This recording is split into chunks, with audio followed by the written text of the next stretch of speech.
avrò cura di te.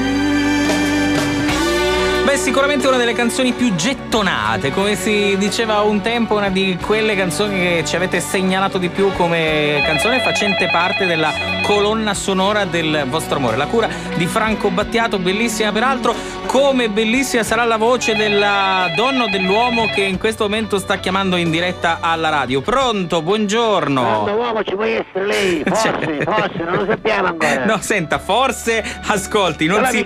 Ma io non ho insultato, io ho detto al telefono abbiamo forse un uomo, forse una donna. No, non chiami Ignazio, signora, quantomeno mi faccia completare. Stavo dicendo forse un uomo, forse una donna, come faccio a saperlo? Mi scusi, non chiami Ignazio. Oh, per fortuna. No, senta, a proposito di questa canzone, La cura, volevo fare gli auguri a mia nipote. Sì? Mia nipote si chiama Topazia. Sì. Topazia, perché quando non vedevamo su queste telenovelle, no? Sì. Sono ricordo lei a Topazia. Certo, come no? Mia figlia nasce un film, la chiamano Topazia. Beh, un classico. Che ora ha partorito, ha fatto finalmente questo bambino. Sì. Bellissimo, meraviglioso, dopo 14 mesi di gravidanza. Beh, quanti, scusi? 14 mesi. Ma con lei fanno 14 mesi, è una cosa terribile. Terribile davvero. Ho stato poco degradato sto piccerino. Un attimino, giusto così. Fatto nascere 7 kg e mezzo.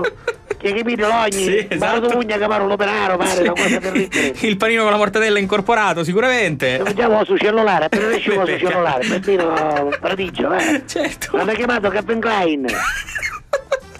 L'hanno chiamato Calvin Klein. No, per carità. Si chiama Rapacavolo, di cognome suona appena, no? Calvin Klein Rapacavolo. Bene, ma c'è un motivo per il quale, cioè non lo so, lei dice poc'anzi. No, che picchiamo, a trovare un'etichetta e chiamano Calvin Klein. Bene, cioè così, è la prima cosa che è capitata sott'occhio. Meno male che non ho visto lo cesame, non so come chiamavano sto piccerino. Vicinetto, per esempio. Comunque Calvin Klein Rapacavoli, che ci voglio fare gli auguri a mia nipote Topazia, che forse mi fa fare la babysitter di questo bambino. Ah, bene. Infatti Ignazio, mio cugino, mi sta preparando, a presente che ci sono le culle per i bambini, no? C'è il carroccio, il recinto. Ecco, guarda, se stiamo facendo una nassa per i conichi, e perché invece non ne 7 kg e mezzo, con l'ugnere da maniera, già c'è mi fa un po' impressione. Se va un baro da scagliura davanti, mi crede che sono a mozzo cuore ci vengono. Ma signora, è un bambino, le dica con dolcezza queste cose. Bambino ne 7 kg e mezzo. Lo so, ma è pur sempre un neonato. Comunque io sono contento, no, volevo dire a proposito della canzone La cura, perché invece non esce la cura. Non è impiccerito normale, che sono una forza bestiale. Però quando uno nasce con la cura, nasce forte, lo sapeva lei? Sì, è vero. Lei che sapere questa cosa, lei è patofono. No, signora, questa qui non la so direttamente, ma l'ho sentita dire comunque. Lei c'ha figli? Io sì, ho 2 figli, signora. Sì. Io 2 figli. No, signora, ancora questa storia. Figli? Signora, io e mia moglie. Guardi che ma scusi, ma che gli frega Ignazio del fatto che io abbia 2 figli? Ma perché lo sosteneva che lei era un poco male profumato? Ma dica Ignazio che la smetta, ma come si permette quest'altro? Ma no, glielo dica lei. Non glielo dice lei. lei? No, glielo dica lei. No, glielo dica lei. Scusa. No, non glielo dica. Sta dicendo Ignazio che come viene il gioco, lo produce blu come all'avatar, preciso. Quando deve andare tutto blu, come un puffo.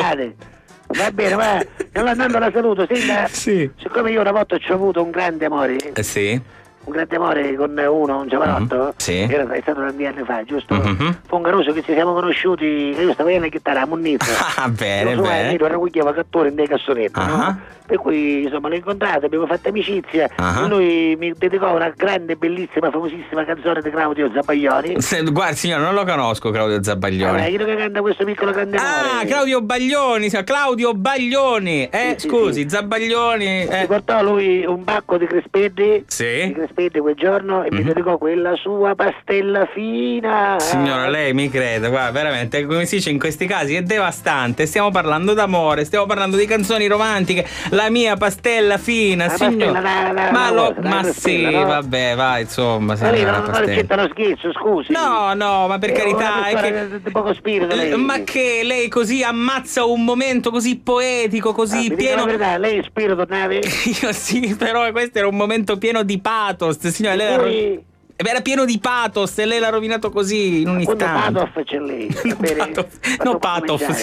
Pathos. Lei spirito ce n'è, vabbè signora, io sì, ne ho spirito a casa, perché ogni tanto cazzo, ci puoi ir a pugnarlo con spirito là, ma così poi dopo disinfettare. Va bene signora, io la ringrazio, però per favore tenga a bada Ignazio, perché lei oggi vuole mettermelo contro a tutti i costi, a quanto pare. Perché io tanto si comporta così, allora mi disse che era uomo a telefono. Ma non è vero, non ho detto questo, signora, sta facendo tutto lei, mi ha insultato. La posso perdonare se lei ci mette quella canzone, questo piccolo grande amore di Claudio, come detto che si chiama? Baglioni, signora. Insomma, la canzone è quella. Ma signora, lei insomma mette una buona parola con Ignazio, cioè sistema tutto, appiana tutto. Vediamo che possiamo fare. Lo voglio sentire in diretta. Vediamo che possiamo fare. Me lo faccia sentire, se no non mi tranquillizzo. Ignazio, ma mi lasciano perdere per questa volta. Ecco, grazie. Romperci solo la macchina. No, signora. No.